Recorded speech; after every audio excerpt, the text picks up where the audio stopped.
Lukas Franken is associated with the University of Edinburgh and Octopus Energy. I think now I know recently finished his PhD, so congrats on that. That's the third talk now on zonal markets, and he's talking about zonal electricity markets in Great Britain. Over to you. Well, thank you. Well, first of all, let's not jinx it, but many thanks. Still have the defense to go, but yeah, yeah. Yeah. Thanks all for being here. Uh, this is about electricity market reforms in Great Britain, and we assessed this recently. So let's dive right in. Now, this has been in the news for basically 3 years in Great Britain. It's been going on for some time, and now it's the hot phase because the government has pledged to make a decision this summer before the new CFD contracts are handed out. So there's some time pressure, and it's exciting. But now, to the right-hand side, Bloomberg recently quoted a leak from a regulator that basically suggested that the decision was already made. I don't know to what extent these things should be trusted, but definitely some people in this call think it's a done deal, and zonal markets are not going to happen in Great Britain. So stay tuned for the topic and see what the outcome is. All right. So what is a zonal market? In a zonal market, transmission constraints. Sorry, I have to move the Zoom thing around. Transmission constraints are already accounted for during electricity trading, and therefore local electricity prices reflect local abundance or scarcity. Let's kind of map this a bit to what intuition governs how electricity is traded in Great Britain. Now, in the national market, we see that there may be a low electricity price, which could be because there's lots of renewable generation, but that renewable generation may sit in Scotland all the way up here. And then there's this transmission constraint between the north and the south. So maybe all that electricity can't actually flow to the south. So without kind of this lumped wholesale market visualizing it, this uniform price wholesale market showing it, in fact, the south of Great Britain may be short on electricity, may be scarce, right? And meanwhile, the zonal market visualizes this better, right? So you kind of have this north-south transmission, and then you get this price split where prices are low in the north because the system is aware there's lots of generation, and in the south, you need to turn up the gas turbines, so the price is higher. Now, there are two camps to this. One is the pro side, which has mainly commissioned FTI Consulting. It's one of these hotshot for-profit consultancy firms that says zonal market is amazing, creates so much societal benefits, billions and billions over a couple of 2 decades or something, saves consumers lots of money. Very good. They have been commissioned by regulators and Octopus Energy, maybe mainly. And then on the other hand side, we have some other consultancies, chief among them AFRI, and they are mostly commissioned by producers. Could be renewable producers, not just gas turbines, but also renewable producers in particular.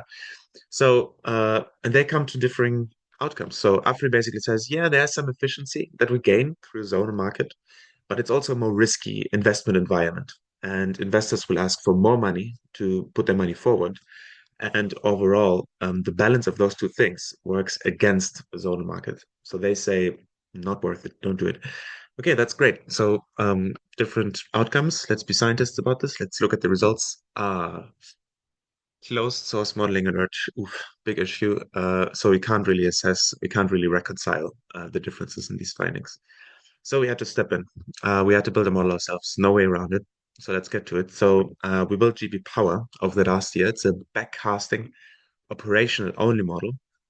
And basically it works like this. So you write snake make, and then you write a day in your as a wildcard, and then it's going to pull a lot of data from different data APIs that we have in Great Britain, but that are very similar to NSOA.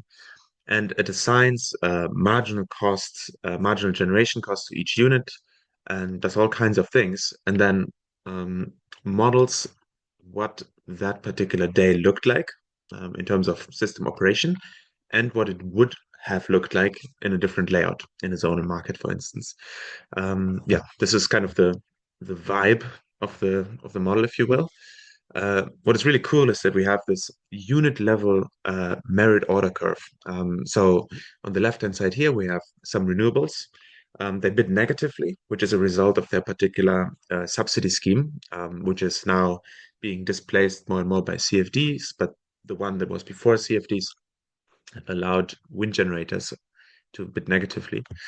And on the right-hand side, we have thermal units one by one, where actually the previous talk by Thomas is very interesting, and I would actually be very keen to learn about kind of this relationship of how generators bid and what their actually marginal generation costs are. So there's a lot of fidelity that we don't include yet, but I think it's a good start. Yeah, and we built this merit order curve for each half hour of every day. So, and then there's actually no difference between a national and a zonal market layout if the grid is not congested. So it's absolutely crucial that we get the level of curtailment in the model right. And what we can do, because we have a backcasting model, is we can look at the existing system and we can look how much it had to curtail. And then we calibrate the line capacities within PIPESA such that for that particular day, the volumes of curtailment in the model and the volume of curtailment in the real system match. And that's how we can kind of be quite accurate in that and make a real assessment. All right, so let's turn back to the market and how it creates welfare for Great Britain.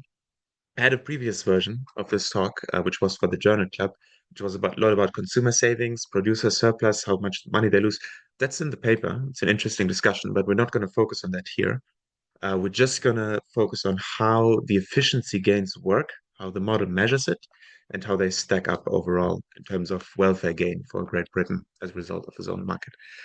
All right, so let's think about this again.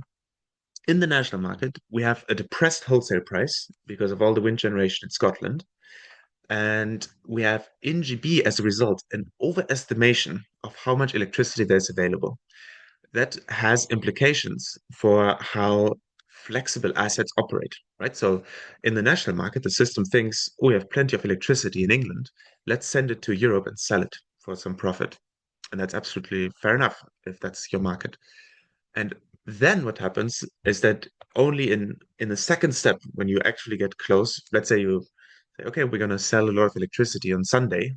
That's when we have a lot of electricity. And then Sunday comes, you notice the transmission constraints, and suddenly England notices, oh, we are short. And yet we have committed to selling all of this electricity to mainland Europe. That's kind of annoying. And now we have to turn up the gas turbines. Um, Now, in a zonal market, this is visualized early. So maybe interconnectors would operate differently. They would be aware of the scarcity in Great Britain, in England, and instead import from mainland Europe. And this is exactly what we see if we run the model. So we ran it for 3 years, and this is monthly aggregations of different differences in dispatch decisions in the model. Now, on the plus side, we see the dispatch that is more in a zonal market, and in the negative, we see um, what is less in a zonal market. Let's focus on the orange bit first. Those are imports. So we see that the model very reliably imports more electricity from Europe because the scarcity is now visualized. And also, this pink one, this magenta, is export reductions. And we see that export reduces as well, right? So we sell less and we buy more from mainland Europe. And we see very clearly what this does to the system. Suddenly, the system needs to dispatch less thermal generation, fossil and biomass. What we also see is that there's more wind. And basically, in this interconnected dynamic, nothing really explains that particularly well. So, what's happening there? This is a storage about, this is a problem about storages. So, what is this? So, basically, each point is one settlement period, each 1/2 hour of the days 26th, 27th, 28th of January 2024. And those are the three unique days in which the zonal market layout is able to use the most additional wind generation relative to how much the national market can use. So how is it doing it? Now, what each of the points represent, on the x-axis, we have all northern storage units and their collective position. Okay. So if it's positive, they are discharging. And if it's negative, they're importing, they're charging. And on the y-axis, we have the same, but for all southern storage units. And what we see is that in the national market, these are highly correlated. right? Because there's one price signal, one arbitrage price signal for the day. And basically, the models, all the batteries decide on the same dispatch configuration, on the same profile. So, um, and that's why they're highly correlated. So whatever the northern storage units do is also what the southern storage units do. And that correlation absolutely breaks down in a zonal market, where instead you have individual price curves between the north and the south. And instead of exacerbating transmission constraints through kind of this unlocalized, if you will, arbitrage, instead the batteries can work around transmission constraints and basically, collect wind generation when it can't be exported from the north, store it, and then export it when the transmission constraint is a little bit alleviated again. So, yeah, and that just works out in favor of Great Britain, of course, in terms of welfare, because it can, generate more free electricity. Now, let's put these pieces together and we get the overall balance or an estimation of it of overall welfare gain. Now, this is again this monthly picture, okay? And on the y-axis, we have monthly socioeconomic benefits, which is the same as welfare gain, as far as I'm concerned. Yeah, so positive means higher welfare in a zonal, and negative values are less welfare in zonal.